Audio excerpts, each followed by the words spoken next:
তীব্র দাবদাহের পর এবার অবশেষে স্বস্তির বর্ষা, কিন্তু বর্ষা হলেও চিন্তা বাড়াচ্ছে বন্যার পরিস্থিতি। তার কারণ ইতিমধ্যেই দক্ষিণবঙ্গের বিভিন্ন জায়গায় বর্ষা এতটাই বেড়েছে যে বন্যার প্রবণতা দেখা যাচ্ছে। বঙ্গে প্রবেশ করেছে বর্ষা। টানা বৃষ্টির জেরে দুর্গাপুর ব্যারেজ থেকে জল ছাড়ার পরিমাণ ধীরে ধীরে বাড়ানো হচ্ছে। মাইথন এবং পাঞ্চেত থেকে জল ছাড়ার পরে দুর্গাপুর ব্যারেজেও জল ছাড়া হচ্ছে। সেচ দপ্তর সূত্রে খবর, বৃহস্পতিবার সকালে 10টা নাগাদ প্রায় 34,000 কিউসেক হারে জল ছাড়া হয়েছে। তবে দামোদরে জল ছাড়ার পরিমাণ বাড়লে নিম্ন দামোদরের বিস্তীর্ণ এলাকা বর্ধমান, হাওড়া, হুগলির বাঁকুড়ার একাংশ প্লাবিত হওয়ার সম্ভাবনা রয়েছে। এই সমস্ত বিষয় নিয়ে বিস্তারিত আপডেট নেব। এই মুহূর্তে রয়েছে দুর্গাপুর থেকে আমাদের প্রতিনিধি কৌশিক বড়ুয়া এবং তার সঙ্গে সঙ্গে আমাদের সঙ্গে রয়েছেন শুভ চক্রবর্তী পশ্চিম মেদিনীপুর থেকে। আপনাদের এই মুহূর্তে আমি প্রথমে শুভর কাছে যাব। শুভ, তুমি একেবারে রেইনকোট পরে রয়েছে, আমরা দেখতে পাচ্ছি, কিন্তু আশপাশে ছবিটা ঠিক কি ধরা পড়ছে?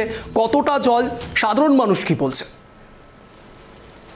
দেখো অঞ্চল, পশ্চিম মেদিনীপুর জেলার একাধিক নদীতে এই মুহূর্তে জলস্ফীতি, টানা কয়েকদিনের বৃষ্টিপাত, নিম্নচাপের জেরে যে বৃষ্টিপাত এবং সেই বৃষ্টিপাতের পাশাপাশি ব্যারেজ থেকে জল ছাড়ার কারণে নদীতে জলস্তর বৃদ্ধি পেয়েছে হঠাৎ করে, এবং এর ফলে পশ্চিম মেদিনীপুর জেলার গড়বেতার 1 এবং 2 নম্বর ব্লকের মোট 13টি অঞ্চল রীতিমতো প্লাবিত বলা চলে।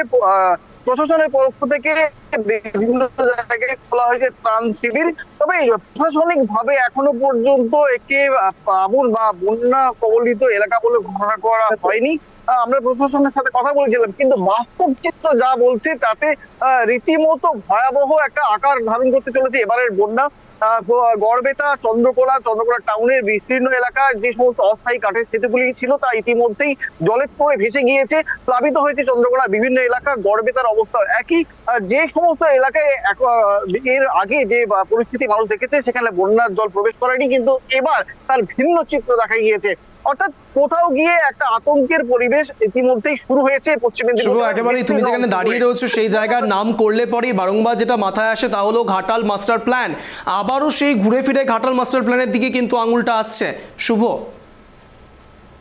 একেবারেই ঘাটাল মাস্টার প্ল্যান শাসক দলের কাছে একটি তুরুপের তাস ছিল, আর এই ঘাটাল মাস্টার প্ল্যান ট্যাগকে ইউজ করেই ভোট বৈতরণী পার করেছিলেন অভিনেতা সাংসদ দীপক অধিকারী, এবং এই ঘাটালের তিনি এই মাস্টার প্ল্যানের প্রচারের উপর ভর করেই সংসদে পা দিয়েছিলেন। কিন্তু তার ঘোষণার পর, মুখ্যমন্ত্রীর আশ্বাসের পরেও ঘাটাল মাস্টার প্ল্যান এখনো কিন্তু একেবারে কতটা বাস্তব রূপ পেয়েছে তা নিয়ে প্রশ্ন চিহ্ন একাধিকবার উঠেছে। সবচেয়ে চিন্তার বিষয়, ঘাটাল মাস্টার প্ল্যান রূপায়ণের কাজ শুরু হলেও জমি জট, নদী খনন ইত্যাদি বিভিন্ন বিষয় জটিলতা থেকেছে। শাসক দল বারেবার বাধার মুখে পড়েছে। এখন বর্তমান যা পরিস্থিতি তাতে শিলাবতী নদী এবং রূপনারায়ণ নদীতে যে রেগুলেটিং গেট, সেই গেটগুলি তৈরি করা সম্পূর্ণ হয়নি, সেইগুলি রয়েছে খোলা অবস্থাতেই। এই যে জলস্ফীতি হয়েছে, সেই জলস্ফীতি ওই খোলা থাকা বাঁধের অংশ দিয়ে প্রবেশ করলেই একেবারে বিস্তীর্ণ এলাকা জলের তলায় চলে যাবে। বুঝতে পেরেছি, অত্যন্ত ভয়াবহ পরিস্থিতি। শুভ, সঙ্গে থাকো। এই মুহূর্তে আমি কৌশিকের সঙ্গে কথা বলতে চাইবো। কৌশিক, এই মুহূর্তে তোমার আশপাশের ছবিটা ঠিক কি ধরা পড়ছে? দেখো শুভ, সকাল থেকে এখনো পর্যন্ত যেটা খবর, 12টা নাগাদ 35,200 কিউসেক মতন জল ছাড়া হয়েছে দুর্গাপুরের দামোদর ব্যারেজ থেকে। আর এই এখনো পর্যন্ত তবুও সেটা বিপদের কোনো আশঙ্কা নেই, কারণ 1 লক্ষ কিউসেকের উপরে যদি জল ছাড়া হয় সেক্ষেত্রে আমরা দেখেছি যে বিপদের আশঙ্কা থাকে। যে ডাউন স্ট্রিম থাকে দামোদরের, যে ডাউন স্ট্রিমের যে সমস্ত জেলাগুলো আছে, যেরকম পূর্ব বর্ধমান, বাঁকুড়ার একাংশ, হুগলি, এগুলো কিন্তু প্লাবিত হয়, এবং এখনো পর্যন্ত সেই থেকে দেখতে গেলে সেরকম ভাবে জলস্তর এখনো বাড়েনি। তবে গতকাল বুধবার থেকে যে টানা বৃষ্টি চলছে তাতে কিন্তু ক্রমশই উঠছে দামোদর, এবং যেটা সেচ দপ্তর বলছে যে ঝাড়খণ্ড আমাদের পার্শ্ববর্তী রাজ্য, সেখানে যদি বৃষ্টিপাতের পরিমাণ বাড়ে তবে কিন্তু দামোদরের জলের পরিমাণটা বাড়বে।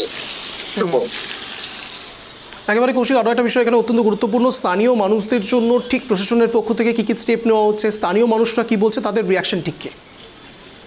এখনো পর্যন্ত স্থানীয় যারা দামোদর পার্শ্ববর্তী এলাকায় বাস করে তারা কিন্তু আতঙ্কের মধ্যেই আছে। কারণ হচ্ছে, যেটা তোমাকে বলছিলাম, যেভাবে দামোদরের জলের পরিমাণ বাড়ছে ধীরে ধীরে, যেরকম 10টার সময় ছিল 34,000 কিউসেক, আর সেটা 12টায় বেড়ে হয়েছে 35,200 কিউসেক।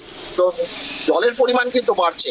এরকম যে টানা বৃষ্টি হতে থাকে, সেইখানে দাঁড়িয়ে গতকাল কি পরিস্থিতি দাঁড়াবে, জল কতটা এসে এই দামোদর ব্যারেজে ধাক্কা খাবে, পুরোটা কিন্তু তার উপর একটা আতঙ্ক তো রয়েছে স্থানীয়দের মধ্যে। শুভ। একেবারে অনেক ধন্যবাদ কৌশিক সঙ্গে থাকার জন্য। এই মুহূর্তে যে ছবিগুলো আপনারা দেখতে পাচ্ছেন একেবারে এক্সক্লুসিভ ছবি ট্রেডপি বাংলার পর্দায়। দুর্গাপুর ব্যারেজ থেকে জল ছাড়ার পরিমাণ বৃদ্ধি হয়েছে, যদিও বা আতঙ্কিত হওয়ার কিছু নেই বলে সেচ দপ্তরের আধিকারিকরা সূত্রে খবর পাওয়া যাচ্ছে। দুর্গাপুরে ইতিমধ্যে 34,000 কিউসেক হারে ছাড়া হচ্ছে জল। সেচ দপ্তর সূত্রে জানা যাচ্ছে বৃহস্পতিবার সকালে 10টা নাগাদ প্রায় 34,000 কিউসেক হারে জল ছাড়া হয়েছে। বিস্তীর্ণ এলাকা প্লাবিত হওয়ার সম্ভাবনা।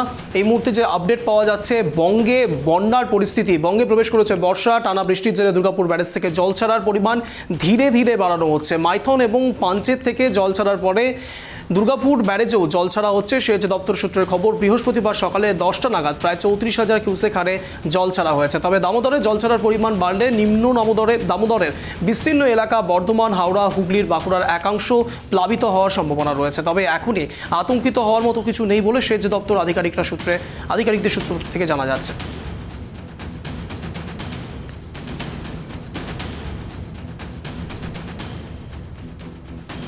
একদিকে যখন দক্ষিণবঙ্গের ছবি আপনাদের সামনে রাখলাম, একই রকমভাবে উত্তরবঙ্গ বিস্তীর্ণ এলাকা বিভিন্ন সময় আমরা দেখেছি অন্তত বর্ষা হলে পরে প্লাবিত হয়েছে, কখনো বা হরপা বানেরও ছবি ধরা পড়েছে সিকিম থেকে। কিন্তু এবার যে ছবিটা সরাসরি উত্তরবঙ্গে দেখাবো, এই মুহূর্তে অংশুমান রয়েছে আমাদের সঙ্গে, আমাদের প্রতিনিধি, জানার চেষ্টা করবো। দেখো অংশুমান, একদিকে তীব্র দাবদাহ চললো দীর্ঘদিন এবং তারপরে বর্ষা, কিন্তু বর্ষার স্বস্তির আর নিঃশ্বাস ফেলা যাচ্ছে না।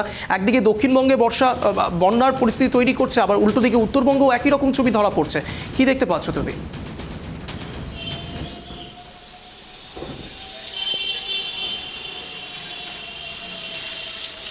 দেখো, ক্রমাগত যে বৃষ্টি এবং উত্তরবঙ্গের যে নদীগুলো আছে সেটা কিন্তু পরিষ্কার দেখা যায় যে পাহাড়ে অতি বৃষ্টি হলেই সেখানে নদীগুলো জল বেড়ে যায়। জল বেড়ে গেলে সেগুলো প্লাবিত হয় এবং তিস্তা, তোরসা, জলঢাকা, কালজানি, রায়ডাক বিভিন্ন নদীগুলো আছে।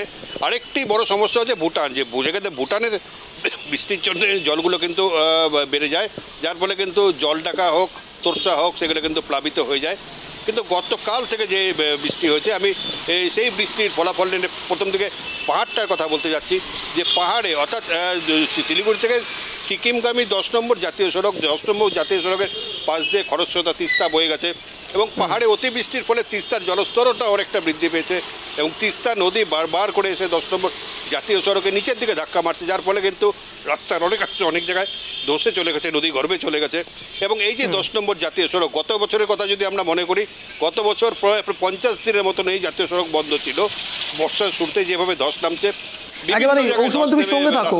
একেবারে তিস্তা, তোরসা এবং জলঢাকা প্রত্যেকটা ক্ষেত্রে কিন্তু অত্যন্ত গুরুত্বপূর্ণ রোল প্লে করছে। খুব স্বাভাবিকভাবে উত্তরবঙ্গের ক্ষেত্রে এই নদীগুলো অত্যন্ত গুরুত্বপূর্ণ নদী এবং এই জায়গায় যদি বৃষ্টির পরিমাণ বাড়তে থাকে তাহলে জলের পরিমাণও বাড়বে। খুব স্বাভাবিকভাবে সাধারণ মানুষ যারা আশপাশে, যেটা আমরা সবসময় বলে থাকি, নদীর ধারে বাস, চিন্তা 12 মাস, আর ঠিক সেই জায়গা থেকে সরাসরি সাধারণ মানুষের মধ্যে যথেষ্ট সমস্যার বাতাবরণ তৈরি হবে। ঠিক যেমনটা আপনারা ইতিমধ্যেই ছবিগুলো দেখেন, বিভিন্ন সময় আমরা কখনো দেখেছি গঙ্গার ক্ষেত্রে গঙ্গার ভাঙনও দেখা গিয়েছে, কখনো বা আমরা দেখেছি উত্তরবঙ্গের ক্ষেত্রে হরপাবান। বিভিন্ন সময় দেখা গিয়েছে সাধারণ মানুষের মধ্যে সব থেকে বেশি প্রভাবগুলো পড়ে। স্বাভাবিকভাবে প্রশাসনিক সূত্রে ঠিক কিভাবে কি আসছে সামনে আপডেট, নজর থাকবে আমাদের।